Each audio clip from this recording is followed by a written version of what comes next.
Hey everyone, it is Knott's Berry Fan, and welcome back to the channel. In today's video, I'm going to be telling you every single thing you need to know about Big Thunder Mountain at Disneyland in California. So let's get right into today's video. Okay, so starting off the video, I'm just going to be telling you where all four of these rides are located, and then we're going to get into talking about some stuff about the ride. And we're going to specifically be talking about the one at Disneyland today. But I just want to quickly mention all the other parks that have these. So the very first one that has a Big Thunder Mountain is, of course, Disneyland. They were the first park to have one of these open. Their version opened on September 2nd of 1979 and replaced the Mine Train through Nature's Wonderland. Then, just a year later, Magic Kingdom opened theirs on November 15th of 1980. And this ride was built in a new section of the park. Then, after that, in 1987, on July 4th, Tokyo Disneyland opened theirs, which was part of a new section of the park. And then finally, Disneyland Paris opened their ride on April 12th of 1992. And then after that, there were no more made up until this day. But those four parks do currently have one operating. So now let's talk a bit about the theming for the one at Disneyland. So this is kind of a similar theme for all the rides, but of course the theme started for the Disneyland park. So basically the theme is supposed to happen sometime in the 1800s when gold was discovered on Big Thunder Mountain in the American Southwest.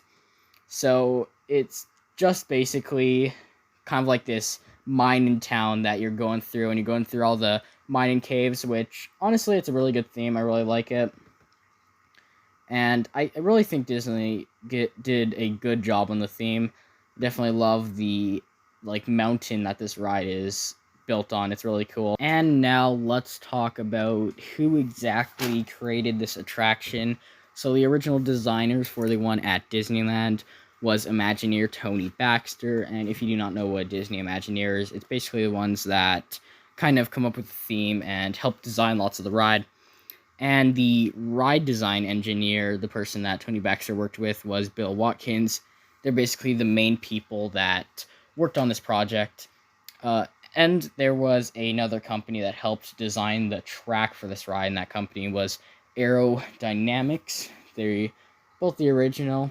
The other three Big Thunder Mountain coasters they did not design. Those other three were designed by Vekoma. But yeah, that one in California was originally designed by Aerodynamics. And then in 2014, I'm not sure if you know about this, but they closed on this ride to redo lots of the track on it. And the company that redid it was Dynamic Structures. So lots of the track may not be originally from Aerodynamics anymore. I'm not sure if any of it is. It could be, but now lots of that track was redone by Dynamic Structures. And like I said, Vekoma did the track for the other three parks, so that's pretty nice. So basically the ride experience for this ride is pretty simple most of the time. It's basically just a few different lift hills that lift you up. One of them's outside, and I believe the two others were indoors. And each lift hill has different theming on it. Like one was where you're in this cave, and there's these pools and stuff in it. Another one was where they have TNT that explodes, and then the other one was the outside one where you can see some wildlife. And the scenery on this ride, you can see all around it. You just kind of go around all the little rocks and the mountain stuff, and it's basically just a bunch of helixes and some little drops throughout the ride. I definitely consider this more as a family coaster than a thrill coaster, definitely, because it doesn't have really too much thrill and moments in it, but it is still an overall good ride. So let's talk a bit about some other stuff about this. So the type of ride is a steel mine train coaster, which these rides aren't too common, but you can find them at a few different places. The designer was Walt Disney, and then for Disneyland one was Aerodynamics, and then for the Florida, Paris, and Tokyo one was Vekoma.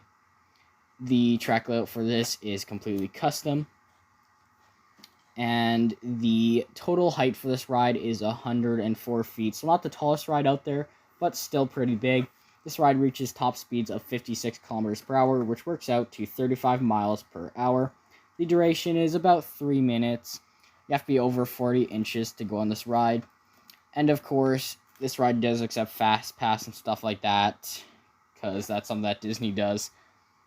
And yeah, that's basically everything you really need to know about this video. Now, if you guys want me to do a whole history on this ride, I could do that. I didn't really want to put the whole history into this video because it has a big history, and I feel like it would work better to do that as a longer video. So if you would be interested in seeing that, definitely tell me in the comments. And yeah, I will see you all in the next video. Make sure to subscribe, like, comment to all you can support my channel. And yeah, I'll see you all next video. Goodbye.